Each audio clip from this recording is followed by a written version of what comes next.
I'm James Swanwick. Welcome to the Alcohol Free Lifestyle Podcast, where you learn to live a life of health, wealth, love, and happiness.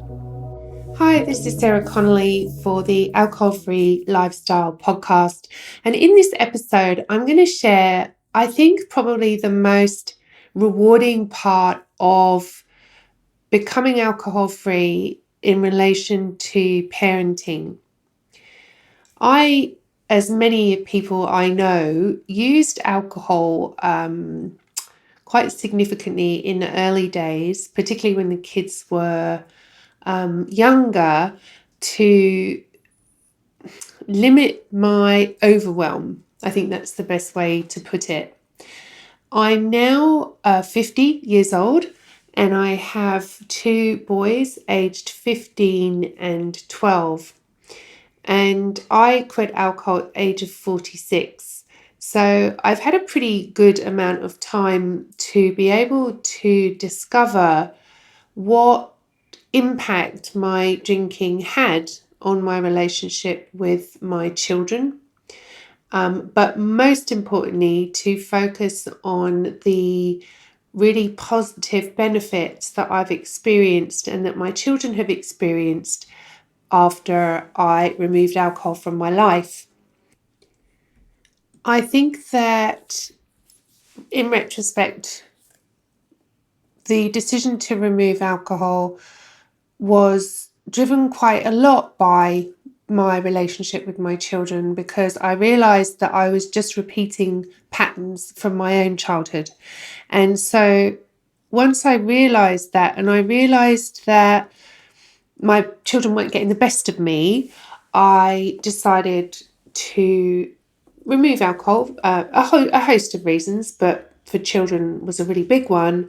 And now I get the joy of being able to be present with them, live in the moment, and really experience what it's like to be a parent, as opposed to a child running around in a parent's body. I'm going to put it that way. So removing alcohol is part of, I think for me, it was part of growing up, and it was part of making a conscious decision to connect at a very deep level, not only with myself, but with my children. And I know for a fact that the older they get, the happier I will be that I no longer drink, because inevitably they are going to at some point, and I will need to navigate that as and when it arises. But this episode is really all about what they've noticed, because we forget how much our children pay attention, how much they take in, what they observe, and what is normalized for them. And so I have been really interested to talk to my children about how they see alcohol, how they see people who drink alcohol, and what their thoughts are. And as I mentioned, my children are 15 and 12. So here we have some of the insights from two boys of that age group. The first question that I asked my youngest son was, what do you notice about people when they're drinking? And he replied really quickly. He said, Mum, they stop being who they are. And I thought that was really interesting, very simple, very insightful, as is the case with a lot of things with children. And it's true. We do stop being who we are, because who we are is not aligned at all with consuming a substance that changes how we behave or how we would like to behave. So firstly, that was a really important and interesting insight. When people are drinking, children notice that we are not who we are. My older son was less, shall we say, vocal about me removing alcohol. And however, I know that in his own quiet way, he has really appreciated the fact that when everybody else is drinking, and I mean everybody else by, friends and family, that there is somebody in the room who is vigilant and present and grounded to deal with whatever might happen in those situations, and that he's not going to be left as the responsible adult if anything goes wrong. So the 5 top things, which is the title of this episode, so I suppose I should stick to that, was the top 5 things that my children have noticed and benefited from as a result of me not drinking.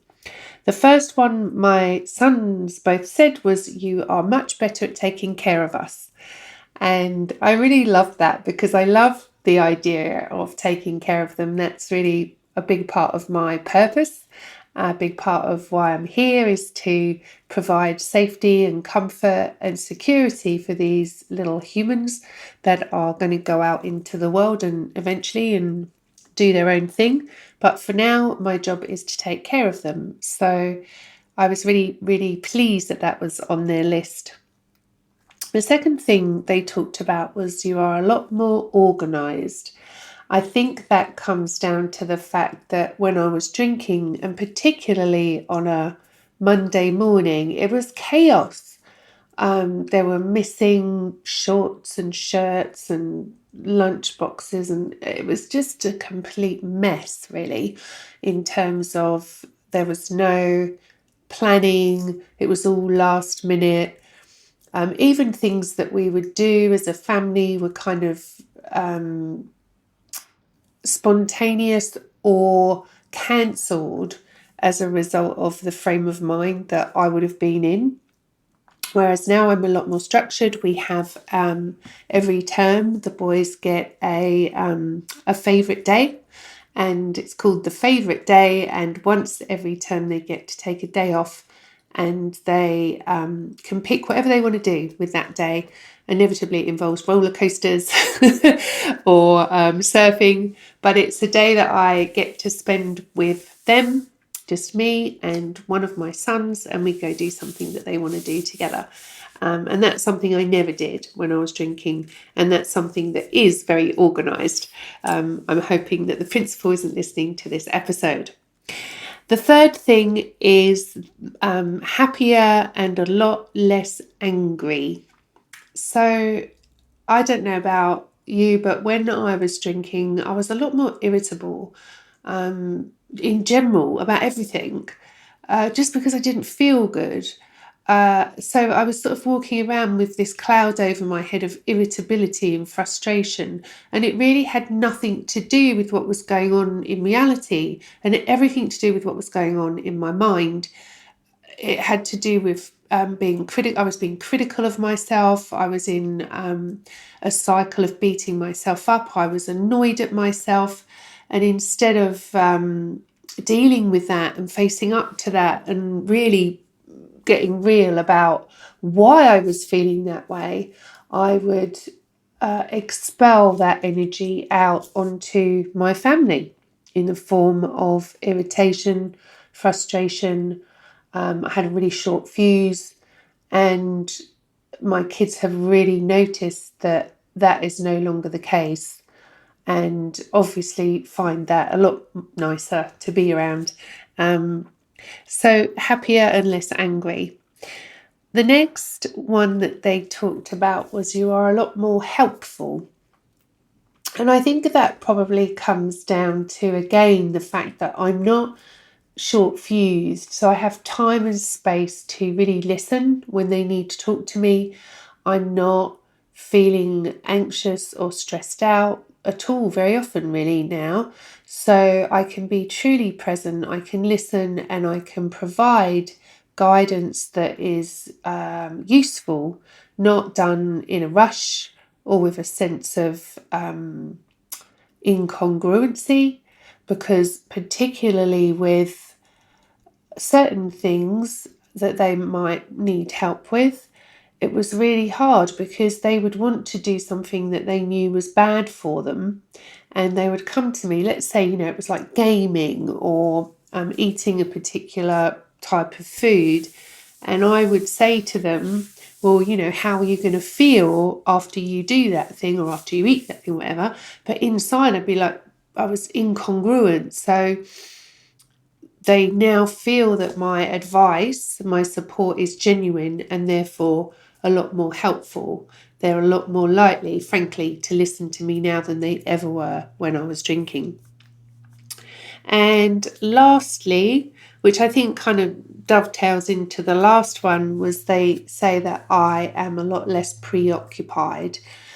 I can really feel that such a deep level, that when we're drinking, there is a lot of stuff going on, I think, in our brains. There's a lot of preoccupation with, in the really dark days, the preoccupation is with, when can I drink? How much can I drink? Will anybody know? How long can I get away with it for?